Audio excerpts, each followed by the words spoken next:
Hello everyone, and welcome to TBR's webinar, Emerging Technologies as a Service Offerings and Client Cybersecurity Concerns Drive Changes in IT Services Portfolios. I'm Justin Sargent, and I'm hosting today's session. IT services revenue decline of 0.1% year-to-year in 1Q15 will push vendors to make their IT services portfolios relevant to clients. Vendors that are early to alter go-to-market strategies, proactively adjust their portfolios, supply new skills to educate clients, drive business outcomes, innovate clients' IT infrastructures, and address security concerns will succeed and grow in the next few quarters. Vendors leverage acquisitions as a means to develop intellectual property and offerings and expand their global reach. Customers in energy and utilities in North America are looking to vendors for consulting and advisory services to improve their decision-making regarding infrastructure modernization.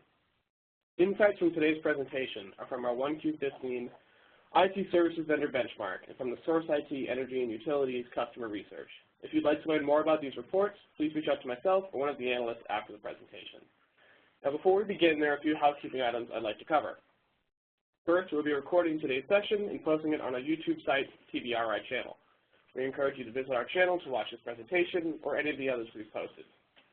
Second, we'd like to hear your thoughts and opinions on our material we're presenting today. Please send any questions you have to the Q&A function, and we will address them at the end of the webinar. And finally, I will be following up with all of you tomorrow afternoon with the slides from today's webinar, as well as the link to the recording. Please look out for that in the afternoon. Now let me introduce the analyst presenting today. Patrick Heffernan is Practice Manager and Principal Analyst in TBR's Professional Services Practice, where he directs the practice's syndicated portfolio and cultivates and manages projects on topics ranging from management consulting to firms' financial advisory services to emerging technologies. Ramunas Svarcas, Professional Services Principal Analyst, is focused on analysis of professional services companies, their strategies, processes, profitability, and operational dynamics in the ever-changing services industry. Elitsa Bakalova, Professional Services Senior Analyst, provides overall trend and market analysis, strategic assessments, evaluations of corporate performance, revenue, cost, and profitability modeling. Elitsa is the lead on the IT Services Vendor Benchmark. McLaughlin, Research Analyst for the Professional Services Practice, covers Indiacentric vendors and multinational vendors across IT service segments, geographies and industries, and emerging technology trends such as cloud, mobility, big data, and analytics. Amy is closely involved with the development of the IT Services Benchmark. Finally, Deleon Narcisse, Research Analyst in TBR's Professional Services Practice, covers multiple IT services vendors, including multinational and Europe-based companies, and provides support and analysis for a number of TBR's benchmark reports that compare to the industry's top performers against peers. And with that, let me hand this over to the analyst. Thank you. So this is Patrick Heffernan, and I'm going to kind of MC the rest of this webinar today. Let Ramunas and Amy and Deleon and Elitsa provide all the insight. And I want to start off by just explaining what this benchmark is. So we look at 30 vendors across the IT services marketplace, and these vendors are, for the most part, the largest of them, or perhaps the most active, whether it comes to acquisitions or mergers or some kind of activity in the marketplace. And so what we're trying to do here is make sure that we're capturing the IT services market by looking at the biggest, the largest, the most dynamic of these vendors. We break it down by performance metrics.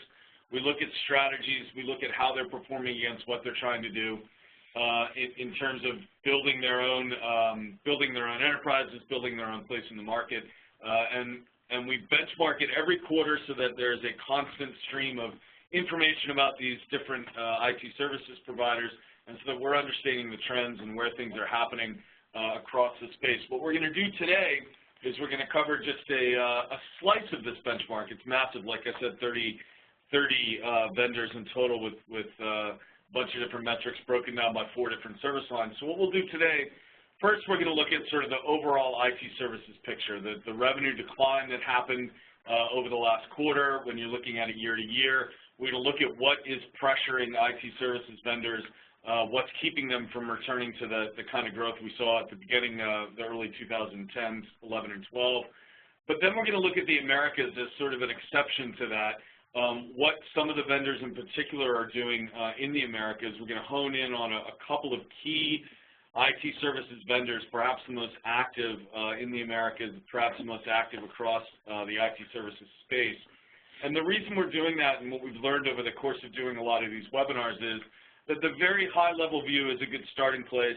We have at times gotten a little bit distracted going down one service line or another. So what we want to do today is really focus in on a particular region and particular set of vendors to give you a full flavor of the depth of the analysis that's in this benchmark. Then the last thing we're going to do is incorporate some of the research that we've done, actually separate from this benchmark, that informs our findings. It's customer research as opposed to vendor research. This IT services benchmark is actually an IT services vendor benchmark. It's built from looking at all the vendors individually and then marking them against each other. But what we've also done is customer research in a bunch of different areas, a bunch of different industries, and we've brought in our understanding of IT services, what the customers say about what's happening in their industry, and we put that all together. So the first thing we'll do is talk about the IT services landscape very broadly, and for that I'll turn it over to Ramunas Svarcas. Thank you, Patrick. This chart doesn't actually point in the right direction. As you can all see from that little green line, which depicts IT services revenue growth year to year, it's on a downward trend. And unfortunately, we don't see a quick change from this trend.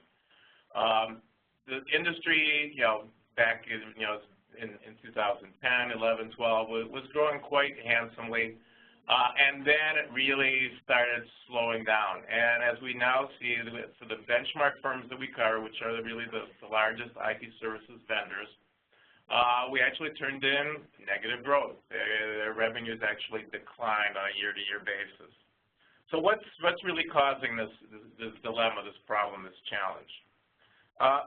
I actually believe and see that really there are four things that are really occurring. Cloud is the #1 issue. The arrival of the cloud delivery model has created a lot of disruptions, and it is definitely impacting how IT services are consumed, what services are consumed, and or really making firms think about, well, how am I going to change my future IT infrastructure?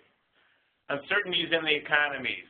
On a global scale, we have certain economies that are growing faster, certain that are growing slower, but the overall picture is a downward picture right now. There's a lot of uncertainty. As a consequence, consumers are not spending, which means firms are not selling their products as well as they used to in the past, which means that everybody's really looking at the bottom line. And investing in transformation, namely IT transformation, does require capital, does require cash, and if you're not making lots of money right now or not growing fast, you're a little hesitant to make more changes.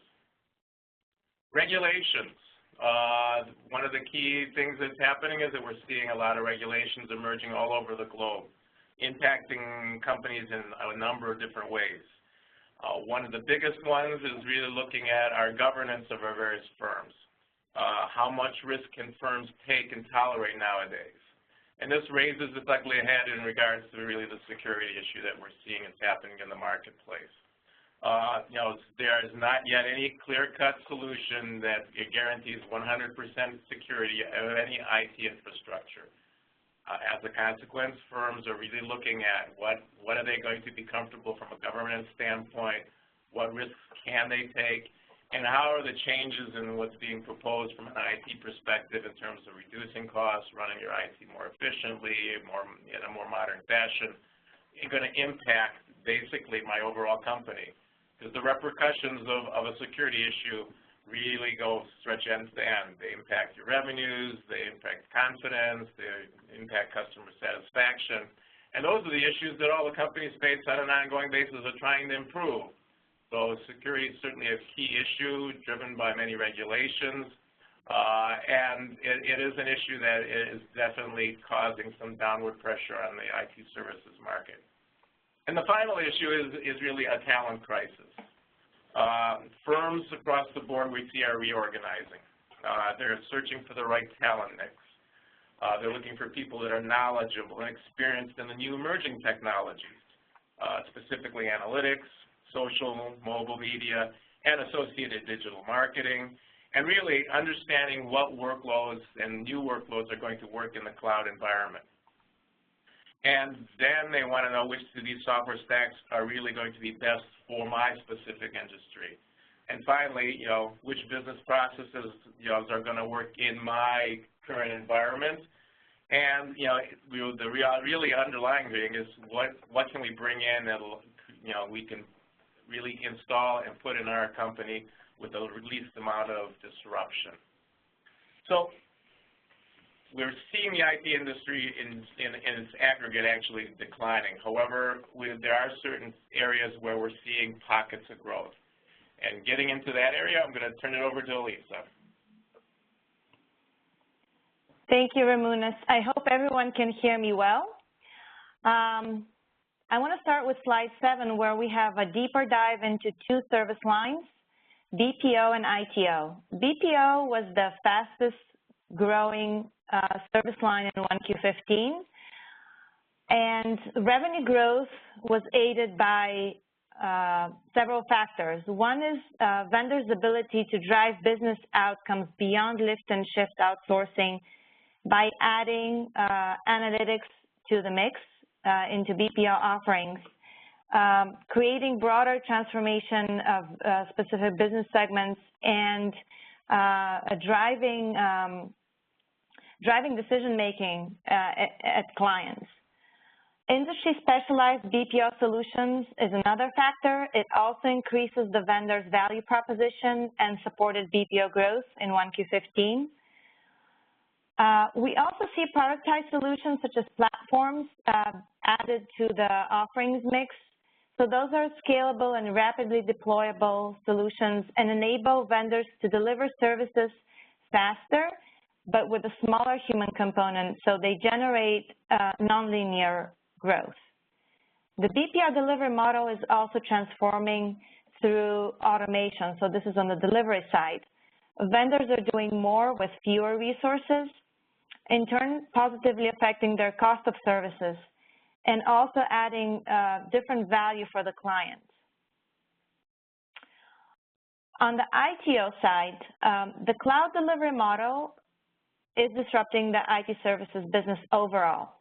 And ITO is one service line that's negatively affected, and I think by far the most impacted, as cloud erodes the traditional ITO revenue streams. ITO is moving to a model which is new. It's shifting from a host environment in which typically the client buys the equipment and the vendor manages it, and now the cloud environment in which the client rents the equipment. So effectively, the actual ITO revenue and services are replaced by software stacks. So revenue is shifting from services representation, which is people-related services, to software revenue or workload representation. This means that revenue is now being recognized as a software subscription revenue, and in turn, this is changing the software model, which is moving from traditional software licenses to subscription revenue model. I want to dive deeper into the geographies on the next slide and highlight the one growing geography that we have in 1Q15, which is the Americas. So of all 3, Americas was the one that grew and remained positive, even though there was slight deceleration in revenue growth year to year in 1Q15, it was still in a positive direction in terms of growth. We see vendors in the region capitalize on demand for business outcomes transformation. So the ones that have consulting-led approaches and developed consulting capabilities helped and were able to capture transformational deals in the region. Vendors experience rising demand for cloud solutions in the U.S., for sure, but cloud is negatively impacting the revenue growth, as I explained in the previous slide. So to overcome the revenue challenges generated by cloud adoption, vendors are bringing in capabilities in consulting and systems integration related to big data and analytics, cybersecurity. They're bringing those to cloud customers with the opportunity to expand revenue growth. We also see a change in the market dynamics in North America overall. due to acquisitions made by Indiacentric and Europe-based vendors, which are going to drive changes in the North America market landscape. For example, to ramp up their expansion in North America, Atos acquired Xerox ITO business, and Capgemini acquired iGate. Now, I want to show the vendor landscape on slide 9. We have a graph here that groups the vendors by three groups: Indiacentric, services, product multi-line, and services multi-line vendors.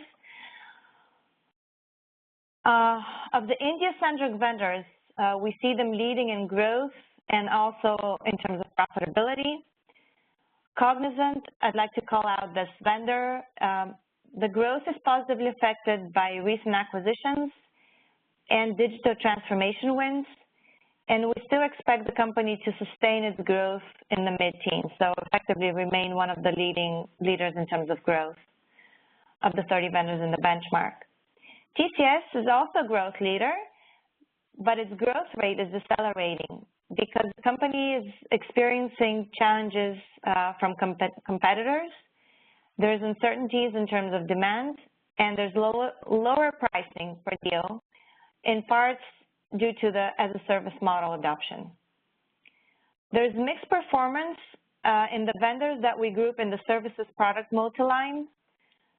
Cisco, for example, is a growth and profit leader in that vendor group. The company adds value to its offering and wants to be seen as a trusted advisor to clients. So while technology services remains a core aspect and revenue contributor to Cisco on the services side, the company aspires to provide business value to its client, and it's moving away from the pure technology services by adding consulting and advisory capabilities to clients in segments such as intelligent networks, security, cloud, and is also expanding the software stack through acquisitions. When you look at the bigger players from this services product multi-line group, IBM and HP, they're both challenged. They're both experiencing revenue declines, but they are transforming to improve their performance. IBM is transitioning from commoditized services, but this transition challenges or rather overshadows the increasing activity the company is seeing in higher value cloud, analytics, mobility, security segments, preventing IT services revenue and margin expansion in the short term. HP is restructuring to be better able in the future to deliver business outcomes and offset declines in the traditional IT solution segment. The company is investing in cloud, security, mobile, analytics, so services related to those segments are added to the portfolio and provide for future growth. Last vendor segment, the services multi-line. Accenture is one of the big ones in terms of revenue and a leader in terms of growth. And it's due to its amplified focus on bookings conversion, and also the company is capitalizing well and in demand for transformational services. Accenture is integrating strategy consulting with its investments in digital and analytics, in Internet of Things, and it helps the company attract clients and sustain growth. There are vendors that benefit from acquisitions, such as Capita, Convergys, Atos. They are integrating additional resources, expanding market reach, market share, and intellectual property, and seeing benefits on the revenue growth side. Now I'd like to turn it over to Amy and Deleon to cover the next topic. Go back. One thing I want to point out on Accenture is they lead in this benchmark, and we just recently published our management consulting benchmark as well. And after years of Accenture being kind of a laggard or completely a laggard, they have turned things around in that benchmark as well, growing faster than their peer group, the solutions-led vendors there. So I think when you put those two benchmarks side by side, you can see that, and yes, some of the data does overlap, that Accenture has made a significant shift over the last 12 months, and I think we're going to continue to see that going forward. So absolutely a company we keep an eye on already, but I think we're going to continue to see them do well and others begin to emulate the success that they've had and the way that they've done it. So with that now, we can go to the next part of this, which is we're going to have Deleon, I believe, go first, or Amy? Amy going first? Amy. Yeah, I think one of the things that we wanted to highlight here is Americas has always been kind of the leader in the way the IT services market has evolved. It led in the rush into the cloud market. We're seeing now a lot of changes happening in terms of companies within the Americas dealing with the Americas market and making changes. And really we wanted to cover some of these elements that are occurring here in the market and show really how we're seeing many firms really starting to pay attention to the Americas market, recognizing that it is one of the biggest markets. It certainly dominates the perspective, and much of the innovation that's occurring in the industry kind of originates in the Americas first and then starts to spread all over the globe.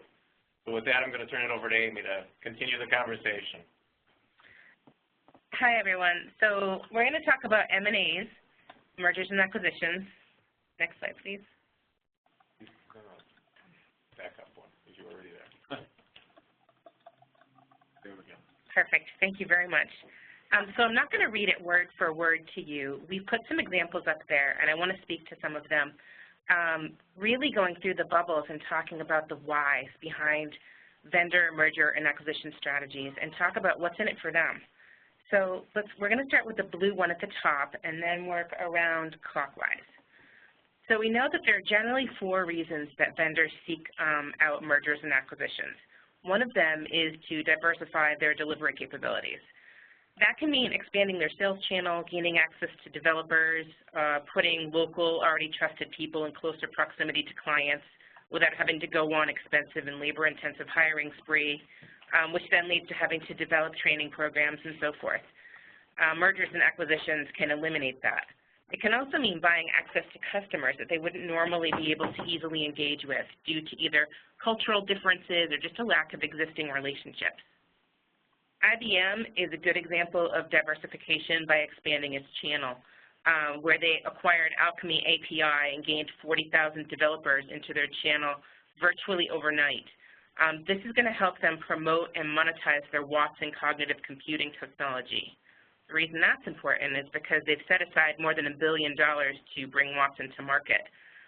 IBM's pickups of Explorus and Fitel build out their delivery capabilities specifically around Watson Analytics as a service and the company's newly launched Watson Health Cloud platform. We definitely see a trend toward IT services companies acquiring technology companies in specific verticals where they want to expand, like IBM has done here with healthcare. Companies also use M&As to deepen their core capabilities or the things that they're very good at. So we have, first of all, I want to say security is a big one for these guys because it's the biggest barrier to adoption, and especially among, say, retailers and highly regulated industries like financial services and the government sector. We have a good customer cloud piece of research, and I wanted to just reference that because Patrick was mentioning some of the things that we have, and if you'd like to delve more into security, I would recommend that. So back to deepening core capabilities. We have Accenture, who chose GAPSO. This serves to expand Accenture's delivery in Brazil, but it also helps them with their core capabilities because GAPSO is an analytics provider that creates more opportunities around Accenture's analytics and Accenture Digital. Another example of deepening core capabilities is Cognizant, who picked up CNO Financial Group. They are an insurance services company that's based in India. Cognizant has been focusing on acquisitions to round out its industry-specific and digital portfolios, and CNO adds to Cognizant's application development and maintenance service line and IT infrastructure operations, both of which are core strengths of the company. When it comes to divestments, those aren't as common because it's hard, especially for larger businesses, to just chop off a piece of business that isn't serving them anymore. But in 1Q15, we did have one. where Atos sold its workplace and services business to Proservia in France. Atos was also on the other end of a divestment with Xerox at the end of 2014 when it purchased Xerox's ITO unit. And the last reason companies pursue M&As is to innovate with their portfolio. That can be done by buying pieces of technology or IP or buying knowledge and expertise in a particular industry. What we're seeing more of, which isn't always in relation to a direct merger or acquisition, is IT services companies partnering with pure technology companies to co-innovate specialized or even modular, easily integratable software that can be smoothly integrated into a client's operations. With innovation, we're seeing more and more activity around connectivity and digital. From a vertical perspective, there's an intense fight for market share in industries that have a big customer-facing piece, such as healthcare, retail, and communications. So we're seeing activity there. Accenture bought Agilex, a company that delivers digital solutions to U.S. federal agencies. That is important because they gained access to a cloud platform that was the first to achieve FedRAMP compliance and the first to achieve compliance with the Defense Information System Agency security controls. I know that's a mouthful, but that's super important because with security and regulations being just incredibly important to federal agencies who are considering the cloud, this is just a really big deal. In digital, Infosys got Scava, which will help them to address digital marketing initiatives like in-store and mobile customer experience, and Panea to help boost their automation portfolio. And lastly, when it comes to connected devices, we mentioned IBM's purchase of Alchemy API. We've also got Accenture, who purchased Structure, a US-based consultancy and systems integrator with expertise in smart grid, energy, and utilities. This is important because it helps Accenture build out advisory capabilities specific to those verticals where they're trying to expand. And we know that customers are seeking advice and guidance around strategy as the first step to digital and cloud-based projects. So this gives Accenture a point of differentiation in its go-to market. So I think that covers it, and I'm going to leave you with Deleon, who'd like to get into some specific M&A examples from Atos and Capgemini. Thank you, Amy, and good afternoon, everyone. Now, continuing the discussion around acquisitions, I think I'll be taking a bit of a more geographically centric approach. And by that, I mean it's particularly focused acquisitions in North America that Atos and Capgemini conducted and recently completed as of June and July, respectively. While, of course, both of these purchases expand the company's operations within the region, the thing that I think is really interesting is that each of these acquisitions in itself is a different approach to facilitate these expansions for the companies. And I'll dive into that momentarily. For Atos, the company's purchase of Xerox's ITO business marks a new chapter for its North American operations, as the company now possesses control over Xerox's established ITO infrastructure and, of course, the associated personnel with it. And because of these additional resources, I believe Atos finds itself in a better position to accelerate the delivery of its services to regional customers, as now the company doesn't have to spend the time and related costs with organically building delivery centers or training headcount. And as an added bonus to this acquisition, Atos also gains exposure to Xerox's existing ITO client base, providing the company with engagement opportunities with clients across numerous vertical markets, including manufacturing and financial services, which, again, is also, thinking about it, a really long-winded way of saying how Atos now has new avenues to generate additional revenue. Moving to Capgemini, this is where things start to differ between the two acquisitions.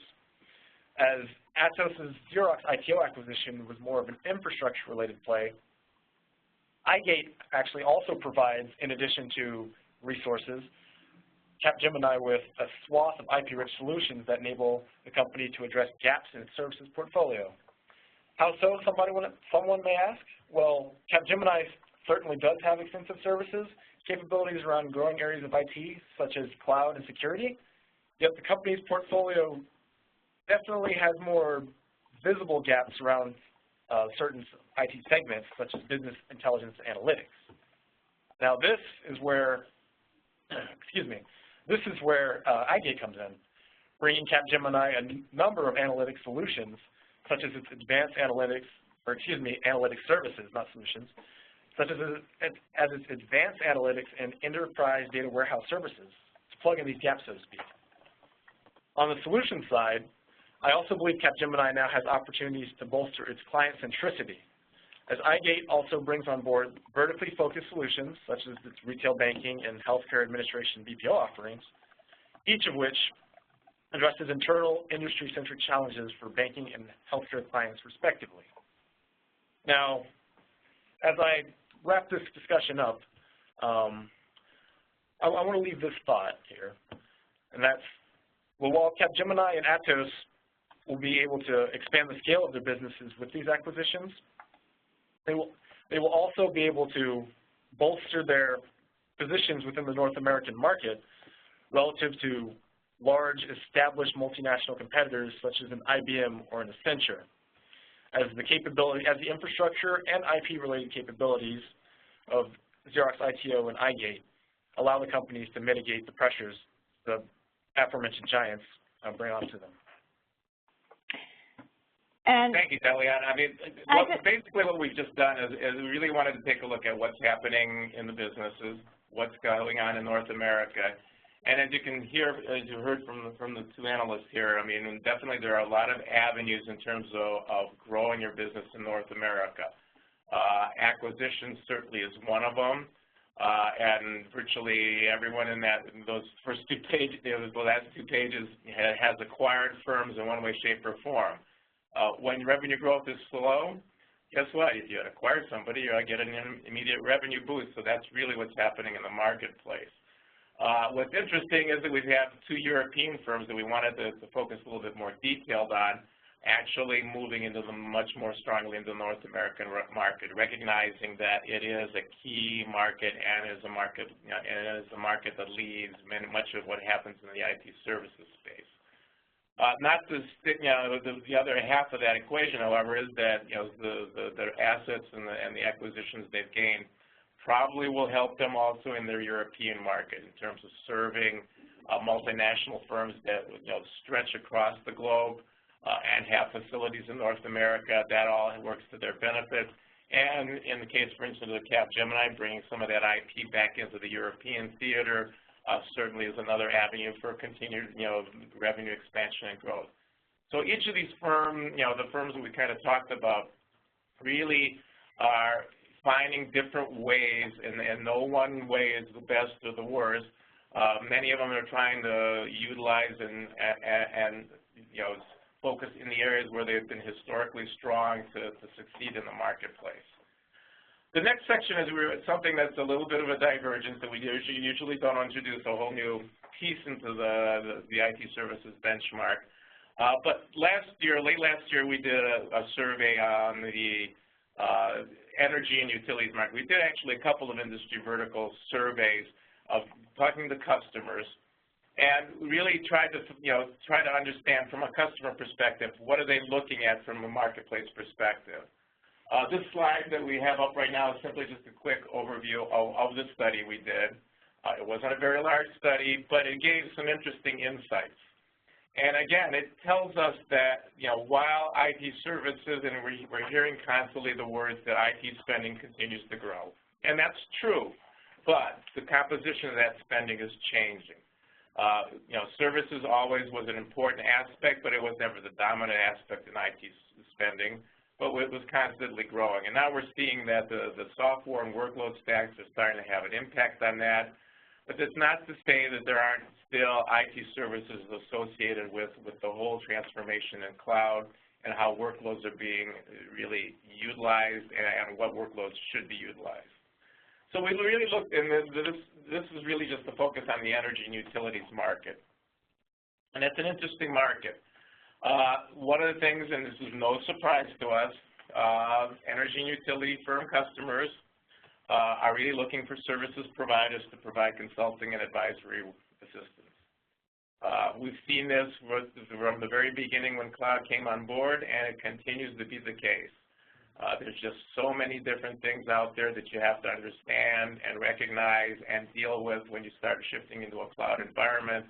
that very few firms can develop all that expertise internally, so they turn to services providers for that assistance. The second kind of really finding is that really the energy and utilities market is somewhat of a localized market. Especially utilities firms serve local, regional issues and requirements. And so, these firms are somewhat unique in that they're regional characteristics. And the same token, different firms look for different things from different vendors. So the strategy, some of the firms are looking for strategy firms to help and optimize their future operations, make them better. Other firms are trying to really, understand how the new changes, the new emerging technologies, how that is also going to work, and what changes should they embark in now versus potentially later. And then, as you get into the actual specific regional differences, regulations, all kinds of rules that, especially here in the North American market, on a state-by-state basis, are impacting many of the utility firms and the energy firms, require somebody that's local in nature and understands the local regulations within the given state. So there certainly is a need for these kind of local IT services vendors to provide some of the services and guidance to deal with what's happening in the marketplace. The final real interesting finding from just looking at the energy and utilities market is that, their budgets really, from the respondents, believe that they're going to be constrained. This is not a surprise since the energy and utilities market is a capital-intensive industry. Their primary goal is to really, provide resources and services to their clients, and they must maintain that infrastructure. So spending money on IT services and or IT transformation is not necessarily the highest priority because they are in the business of delivering natural resources to consumers and businesses alike. So I'm not going to get into all the details of the study, but one of the interesting things that, as we looked at through this study is that we were actually looking at what workloads really are demanding, services help from an IT, service provider. And we broke these down, we really identified 6 major workload categories and the types of services that each one really demanded. So the respondents were able to say, yeah, we're looking at it from this perspective, we need more help this way or that way. And what's interesting is that the first 4 really are kind of the back office type operations, HR, workforce management, accounting and finance. Everybody has those kind of packages in the energy and utilities industry. And they really, they basically identified that they were really looking for business process consulting to help them in that arena.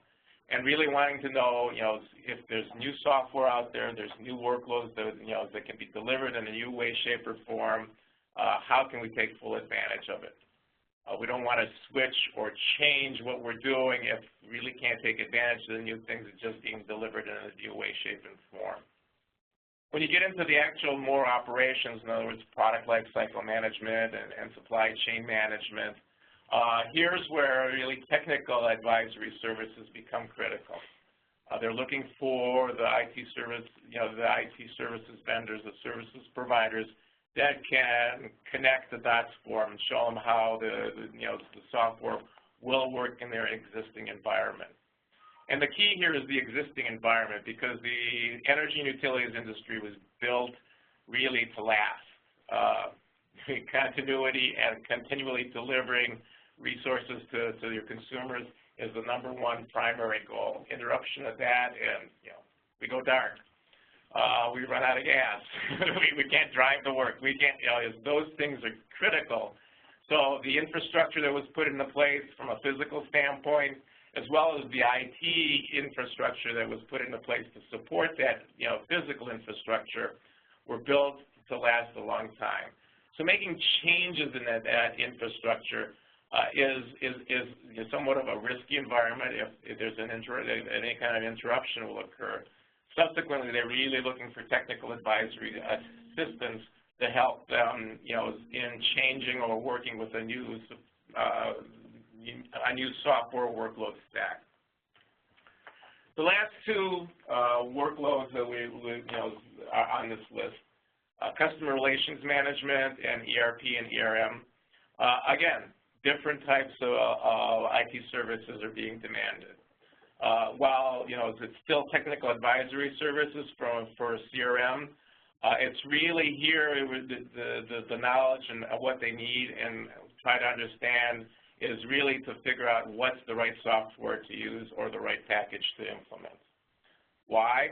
As we all know, there are probably over 100 different CRM packages out there floating around in the U.S. and North American market. Which one do we use? Which one's going to work?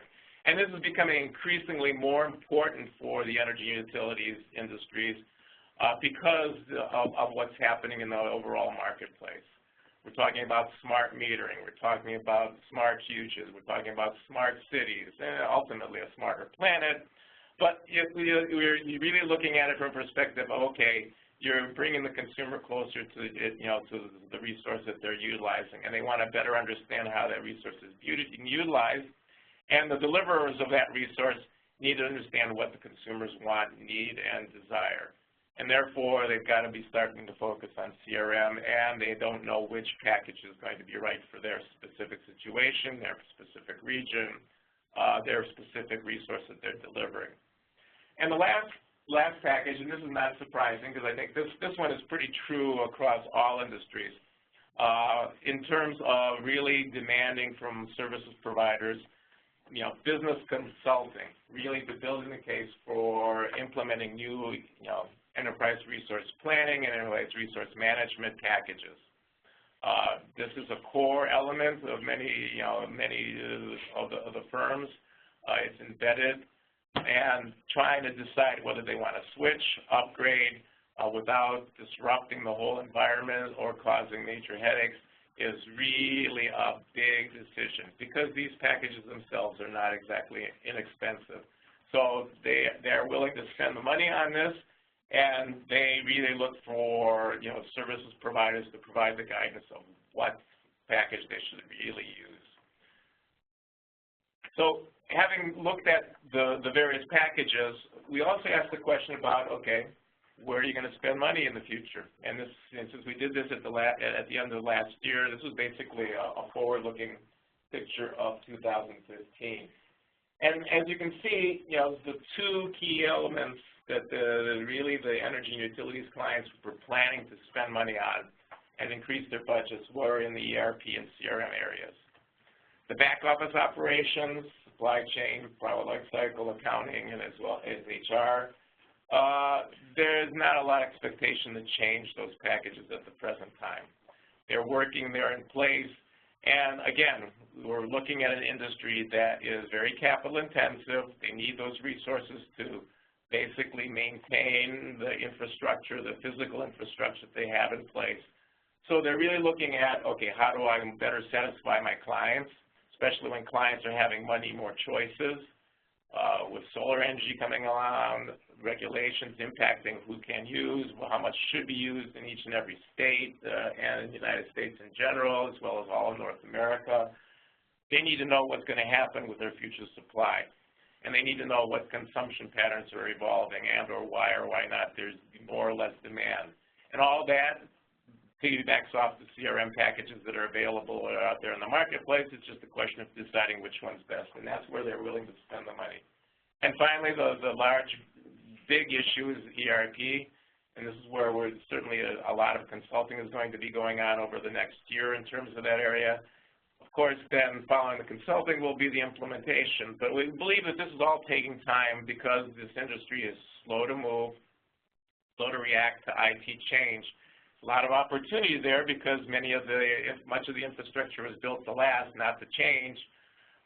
But again, they're risk adverse and likely it's going to be a long time before they very quickly start adopting many of the new services and engaging in IT services for the marketplace. So that really is kind of a quick picture in a much more detailed level of what's impacting and slowing down the IT services market in general for overall. With that, we're concluding the presentation. We've covered basically what's happening with the market. I mean, definitely our benchmark firms are showing that there's been a decline. America still is a growth segment, and more and more firms are looking to the Americas to grow there. But yet, we're seeing that, in terms of IT services, there are certain areas where you have growth pockets where there is growth occurring. At the same time, there are certain areas where there is not. With that, I'm going to turn and open up the line for questions. All right, so if you have any questions, please send them through the Q&A function now. And let's begin with what we got. All right, so can you provide some examples of divestments? Sure, I can do that. So we talked about Atos, who sold Workplace and Service Desk services business in France to Proservia. We've also got Xerox. They divested their ITO business to Atos for $1.05 billion. I think a very good example is IBM's Global Services, and that was in 2013. But what they did was they divested their customer care services business, which included CRM and BPO units. They sold it to Synnex while keeping Synnex as a preferred partner. So what that did was it gave IBM the freedom to focus primarily on their CAMS investments, their cloud, analytics, mobile, and social, which was an amazing move given their success with that. And it gave Synnex's Concentra division the means to grow its mid-sized market and become a real player in the CRM space. So I think that that's just a very good example of how a divestiture can really be good for both sides. And then we have T-Systems, and they let go of their T-Systems Italia and Systems Integration Unit in France in 2014 as well. All right, next question. Why did Atos and Capgemini use an acquisitions-led approach rather than organic growth or some kind of merger? I can take this question. Well, utilizing an organic growth approach, while it certainly has its benefits, taking an acquisitions-led approach is more of a enhanced way to accelerate services delivery. As I mentioned previously, that you don't have to spend so much time and so much resources dedicated to organically training and facilitating those personnel when you can already just acquire already trained personnel and fold them into your company. And the same thing with infrastructure, and as that takes time, development time and cost to do so. So in the long run, you will be mitigating the cost to your business, and at the same time, you'll also be able to expand your business in a quicker manner and be able to catch up to competitors who may be ahead of you in a particular market. All right, next question. In the energy and utilities industry, as most investments are expected to be in ERP, CRM, what would be the nature of these IT investments? Most clients already have SAP or Oracle or SFDC footprint. How can we position correctly to win? Well, that's an interesting question. I think across the board, our traditional ERP packages have been in place for a number of firms for a number of years, and SAP and Oracle are certainly two of the large players in that marketplace that have established presence. The question that we believe is coming up in the minds of the people in the energy and the utilities industry, but I think across the board is, do we have to continue to buy these very large licenses to continue to run these solutions? Are there alternatives available? One of the things that we've seen from our cloud analysis, especially in the cloud work we've done on the cloud side, is that we're hearing many clients saying, hey, we've switched many of our workloads to a private or public cloud environment. The one we have not done because of security reasons and because it's so core to our business is their ERP system. CRM has moved much more rapidly, and there's many more packages out there, so that's why that one is a much more wide open space. But the ERP side of the equation, the big question in everybody's mind is there a way to deliver that system through a cloud environment at a much lower cost than we're currently incurring today? And I think that's the big question that many of the firms face.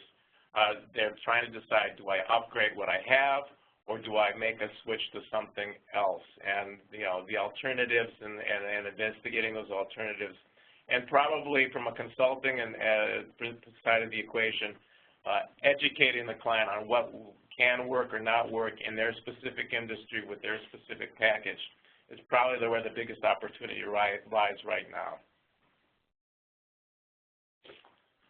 All right, moving on to the next question. It's being observed that India-based IT companies are acquiring companies for gaining technology know-how, whereas European and North American companies are acquiring for revenue growth. Which is a more sustainable approach? I think that acquiring for revenue growth, they're going to get it very quickly. They're going to just automatically have more opportunity.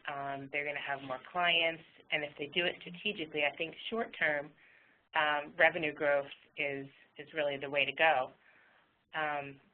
For IT services companies that are trying to get technology know-how, it's important for them to do that because it's necessary for them to do that for differentiation. But what they really need is consulting and strategy.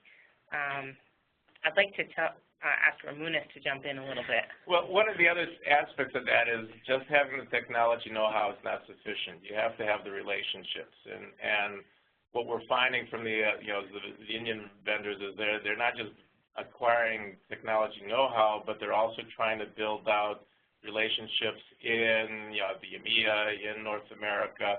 They're really they're trying to expand their onshore footprints. One, they want to be invited to more discussions. They have not in the past, whereas our existing large-scale technology vendors are the ones usually first asked to the party to explain. Cost is certainly an element in regards to all this in terms of what services you're delivering. The traditional vendors, one of their challenges is that now when we're buying things as a service, you need to build scale. They're building there now, and they're working on building that scale to deliver the services that replace the traditional IT outsourcing type activities, and therefore they're going to be growing. The Indian vendors are still coming in and partially with, we believe, somewhat of a cost equation still, and we believe that labor arbitrage will always be a necessary element, even for the large players too. Again, it's a balance, and we're seeing that less and less labor-intensive functions or functions that can be processed and roboticized are moving into the software side of the equation, which means headcount is lower and smaller, which means size and the revenue that you can create from that headcount is smaller. So you need scale to come up with the same revenue levels. So it's a play, and I don't know if either approach is going to be successful or they're going to converge upon each other, and both approaches are going to merge in the center from that standpoint in terms of either learning technology and then applying it, or already having that and focusing on how to capitalize and monetize it. Do we have any more questions? Yep. A couple more here. In the energy and utilities industry slide, you mentioned opportunities as BPO for SIM HR, tech advisory, tech consulting. Where should we look for IT outsourcing, and application outsourcing opportunities? That's a good question. I think one. Outsourcing per se, especially when you're looking at, for instance, the utilities industry, back office operations can continue to be outsourced if they've already got it, if they have not done so in the past. Certainly, that's kind of what we're seeing on a global basis. Many firms are recognizing that certain operations, while you've historically done them in-house or in-source, there are cost benefits of outsourcing them and providing somebody else that's doing them in a more efficient manner. From an applications outsourcing standpoint, I think, that in itself will never go away. I think the whole arena of custom interfaces, we've seen it in the financial industry where, many of the interactions of banks with their customers are customized. No one bank wants to look exactly like the next bank in terms of how they interact with their clients. I suspect it's going to be also true in the energy and utilities market as well. So that's going to probably provide opportunities on that side of the equation. Those are the two kind of off the top of my head. All right, I think we have one last question here. Are you seeing a stronger interest in clients insourcing IT services, which might be contributing to deceleration, and what are the reasons?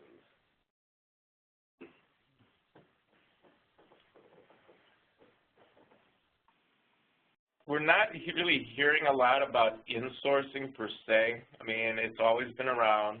Firms have, and I think, the whole outsourcing, doing it yourself, insourcing, activity has had, ebbs and waves in the marketplace. What I think is interesting is that, what used to be outsourced in many cases is now being provisioned in other ways and shapes and forms. We're seeing a lot of the vendors offering platforms, especially on the managed services side of the equation, that basically help firms manage operations that they used to outsource in the past. So in fact, they're insourcing them, but they're replacing them with workloads and software stacks where software is actually replacing some of the manual activities that used to be handled in the past. Software is catching up in terms of being developed to accommodate these processes that needed human intervention in the past. And I think that's more of the trend than really being coded as an in-source or an outsource type operation. All right, well, those are all the questions we have. So I'd like to thank our analysts and thank everyone for the questions you sent in. You can follow the analysts as well as TBR on the Twitter handles listed here, and please check out our pages on SlideShare and YouTube for our previously aired presentations. Just a reminder, we'll be following up with everyone via email tomorrow afternoon with the link to today's recording as well as these slides. And before you sign off, I'd like to ask you to take a brief survey about today's webinar. We're always looking to improve both the information we provide and how we provide it for you. We'll leave the chat function open for another minute or so for folks to ask last-minute questions. Otherwise, thank you for attending, and have a great afternoon.